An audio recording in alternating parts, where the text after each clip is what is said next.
AI translations of podcasts in podcasters' own voices. That's what we're talking about on this episode of Legit Podcast Pro. Welcome, I'm Gordon Firemark. Be back right after this.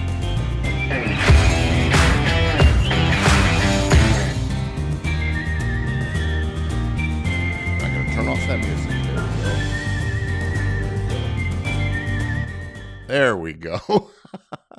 Sometimes it just works out that way, doesn't it? Hey, listen, in the rapidly evolving digital landscape, artificial intelligence is playing an indispensable role in transforming the way we consume content. From chatbots to content recommendations, AI is reshaping user experiences, and nowhere is this evolution more evident than in the sphere of content translation and voice generation. With podcasts increasingly becoming a dominant medium of knowledge, dissemination, and entertainment, the prospect of translating them using AI and, more intriguingly, in the original voice of the podcaster is both revolutionary and challenging.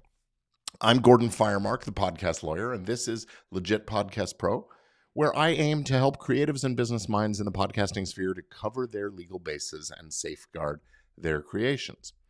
And that allows us to continue the growth and influence that this vibrant medium promises. Now, this all started for me when last week, Spotify announced that for a limited number of its originated podcasts, it is doing voice translation so that listeners in other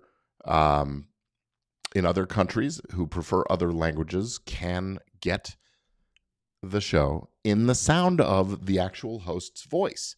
And that's pretty exciting and interesting, but it also raises a lot of questions, and it really got the hair on the back of my neck, where I do have a little hair. It got those hairs to stand up on end a little bit, because this is one of the issues that has been a very hot one in recent months in Hollywood, in the entertainment industry. As you know, the Writers Guild of America and the Screen Actors Guild, SAG-AFTRA, have been on strike against the producers and the entertainment industry, studios and streamers. And one of the big issues in that has been around AI. And so my first thought was, hey, wait a minute now. Spotify, what you're talking about doing sounds really exciting, but boy, have you really thought it through. Anyway, I'm going to talk about that in a minute, but before I dive in, I just want to let you know that I am doing my acclaimed workshop, Business and Legal Fundamentals for Podcast Growth and Profit, again this coming Saturday, October 7th at 8 a.m. Pacific, and I would really love to have you join me. Here's what I'm going to be covering: 5 mistakes that most podcasters make that hold them back and expose them to unnecessary risk and liability and embarrassment, and how to avoid those things. I'll be talking about the 3 traits that professionals have that most hobbyists don't. I'll tell you about 4 key strategies that will ensure stability and security so you can build a lasting, successful podcast with confidence, and how getting your business and legal affairs in order will streamline your operation and supercharge your podcast's growth, and how to do that. I'll share with you the easy way to structure and build your operation so that you can grow your show, have a lasting impact, and make good money with your podcast if that's what you want to do with it. Space is a little limited, so register now at podcastlaw.net. And hey, listen, don't fret if you're hearing this sometime after October 7th. That same link, podcastlaw.net, will get you onto the wait list for the next time I offer this. So here's the thing. This AI technology offers a lot of promise. Enhanced accessibility and reach. The digital age is blurring geographical boundaries faster than we can blink. As podcasts become universally popular, there's a pressing need to make them accessible to a global audience and transcend the language barriers.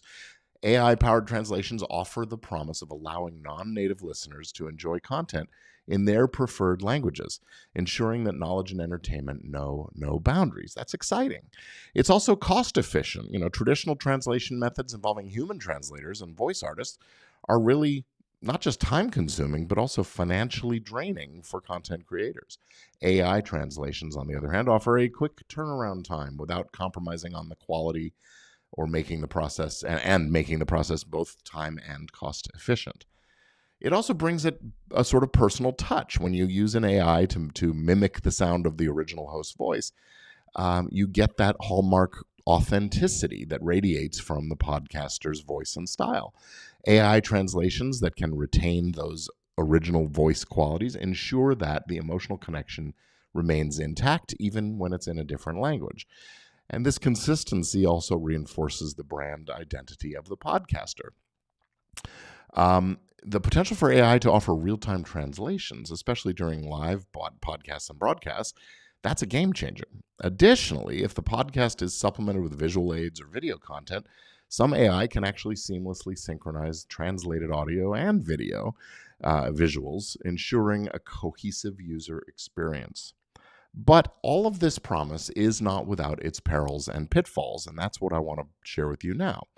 Language is nuanced, and this raises accuracy concerns. With language and nuance, rich and deeply cultural differences can sometimes come into play. AI translations, despite their advancements, do they carry a risk of missing out on subtle meaning or misinterpreting phrases, and that could lead to some distortion of the content. Also, cultural context is vital for some discussions, and the AI might not always grasp these intricacies. There's also the loss of human touch. Now, AI translations are efficient, cost-effective, and fast, and there's an undeniable charm that is missing that you get when there's human translated content. That can be lost with the reliance on technology.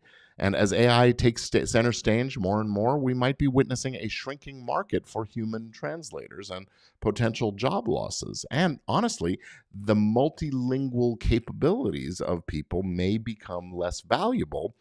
And I think that would be a great harm to society if fewer people were multilingual. The other thing we have to concern ourselves with is the theft of your identity. The power to replicate a podcaster's voice is most certainly a double-edged sword. On the one hand, it preserves authenticity, but on the other, it opens the door to misuse.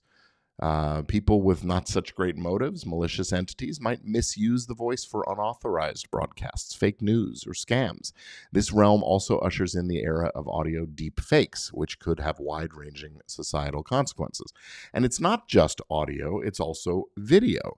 Just this past week, since Spotify's announcement, I have seen 3 or 4 different situations involving major celebrities. One was Tom Hanks hawking some kind of a product that he never actually hawked. It's a deep fake video. Another was an audio sound-alike of someone's voice that was not authorized. I can't remember who that was. And Robin Williams' daughter, Zelda, I believe her name is, has been complaining loudly about recreations of his voice without authorization. And that was expressly against his stated wishes in his will and estate plan. And so here we have people taking valuable, the sound of a person's voice, a famous person's voice, is in many cases a property right. And this has been one of the big issues in recent strikes in the entertainment industry. The creators, especially the performers, are justifiably concerned that if their voices are used to train AI, they will find themselves losing out on work and opportunities and so on. And with little control over how those AI-generated sound-alike voices are used in the future. This implicates privacy law because we have a right against misappropriation of our identifying characteristics, name, voice, likeness, and those kinds of things, as well as the right of publicity, which is a similar prohibition on unauthorized commercial use of a person's name, image, likeness, or other indicia of their persona. And in California, our statute actually goes so far as to mention the sound of the voice. So we have to be very thoughtful about this. And there's also the possibility that there could be a defamatory uses of these technologies where suddenly someone appears to have said something that hurts another person's reputation when in fact it was an AI generated deep fake. And then we have issues of how do you prove you didn't say it, that it wasn't you? It's very, very difficult and challenging. Plus that misinterpretation, those inaccuracies that sometimes arise, those could also create false information. And there have been a couple already of defamation claims brought by people against OpenAI, the makers of ChatGPT, when it basically confused 2 people with similar names, one of whom is an upstanding citizen and the other quite the opposite. There are also technical limitations. Despite its prowess, this AI is still a new thing, and it struggles with capturing emotional undertones of human speech, and accurately translating accents and dialects and regional idiom is still a pretty formidable challenge. And there are other legal ramifications as well. There's intellectual property law to be considered. As AI generated content proliferates, a pressing question of who owns the rights to this content comes into play. Can a podcaster claim ownership rights over the translation if they didn't personally create it or commission it? Or even if it was not commissioned but just generated by an AI? What happens to that original underlying content when the translation is out there and ownership can't be claimed by anyone for that translation? That's the current state of the law. The Copyright Office in the United States and a couple of courts have already ruled that if it wasn't made by a human author, it is not protectable by copyright law. So what happens then when the work is translated by a machine and that translation is out there and then someone translates it back into the language of origination? Could the original creator claim some copyright infringement or something like that? And there are a number of lawsuits going on over the access, how the machines were trained and what information was used, and a number of book authors are involved in suing OpenAI and some of the other purveyors of these AI tools. So we're really in a legal wild west at the moment around this kind of stuff. And then there's the questions about unauthorized replication of voices, the major issue, as I said, in the current entertainment industry strikes that have been going on this year. And what about the right to perform that translation in the first place? After all, normally, if you write a book and somebody wants to translate it, they need to get your permission, because what they're doing is creating what's called a derivative work based on your original. And that is one of the exclusive rights that is reserved to the copyright holder of original work. If an AI translation misrepresents information or provides misleading or downright false content, who's going to be responsible? Who's going to carry that liability and accountability? An incorrect translation could conceivably be putting words in somebody's proverbial mouth that they never said and be very damaging. And are we going to find ourselves in a world where we're going to have to prove that negative, that you didn't say that thing that is apparently in your voice?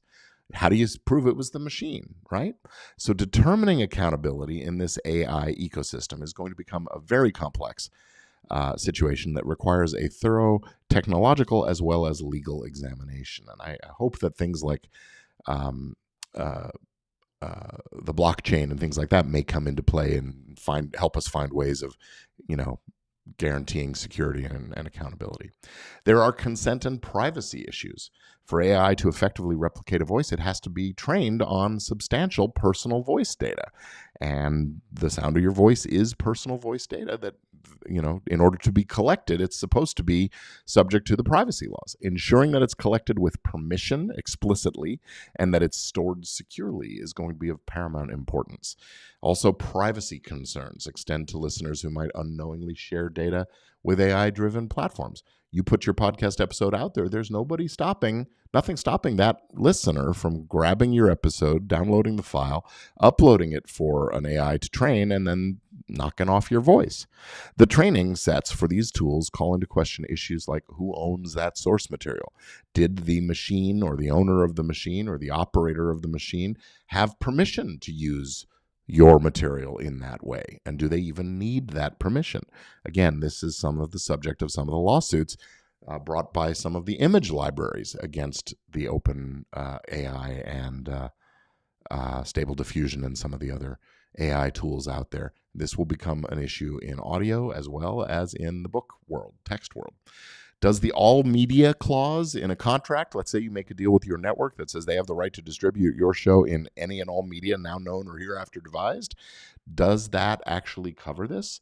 I say maybe not, because you're referencing a particular performance and that translation is not the same. It's not the same performance.